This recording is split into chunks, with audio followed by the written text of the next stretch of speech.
Look around. What if that first rock hadn't hit the spokes? A few years went by before I learned that luckless coincidences are the battle scars of life. Like the wrinkles of an old face, they are the high scores of an active life, the markers of the roads taken. Life itself is an endless sequence of flukes and coincidences leading to some successes, some failures, some embarrassments, and some pleasures. We shall never really know the fortune and misfortune milestones along our roads not taken. Our decisions at forks and crossroads in a tangle of flukes and coincidences settle our destinies, to maximize our pleasures and minimize our failures in the face of all that life throws at us. Coincidences make magnificent stories. We take them as surprising events, marvel at their rarities, and ignore any sensible explanations, even though many of the finest can be explained as mathematically predictable. Tell a coincidence story at any social event, and you have all ears at attention. Why? Because in this enigmatic galaxy, it transmits a strong sense of inclusive human connectivity, encourages evidence of existential significance, and validates our longing for individuality. This book is a collection of bewildering encounters and phantasmagorical stories that remind us of how enormous and how small the world actually is.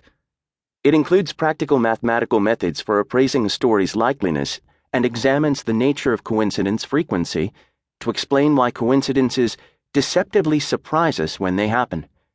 It tours the early development of mathematical tools for understanding randomness, subsequently leading us to think about coincidences as consequences of living in an enormous world of a large number of random possibilities. There are two classic problems that give us mathematically proper ways to gauge coincidences. One is a counterintuitive poser, the birthday problem, which tells us that in any group of 23 people, the odds are better than even that two people in the group will have the same birthday. The other is the monkey problem, which asks, if given a large enough amount of time, could a monkey, randomly hitting the keys of a computer keyboard, write the first line of a Shakespeare sonnet?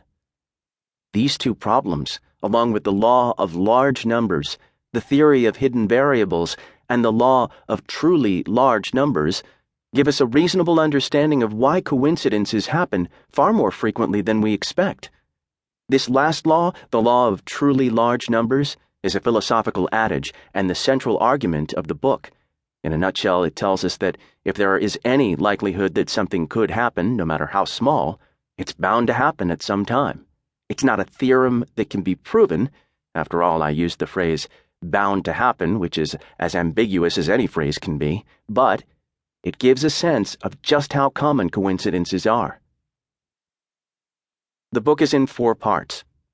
Part 1 presents a small group of coincidence stories to ponder before attempting to understand the frequencies of coincidental events.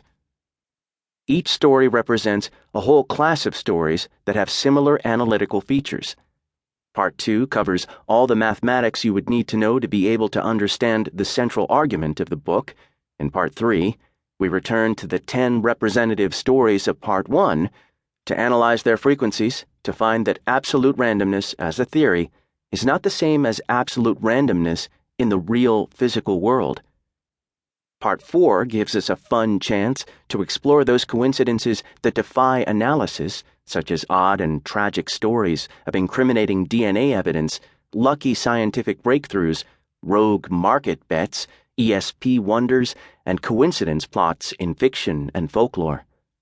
Each chapter in Part 4 is fairly independent of the others.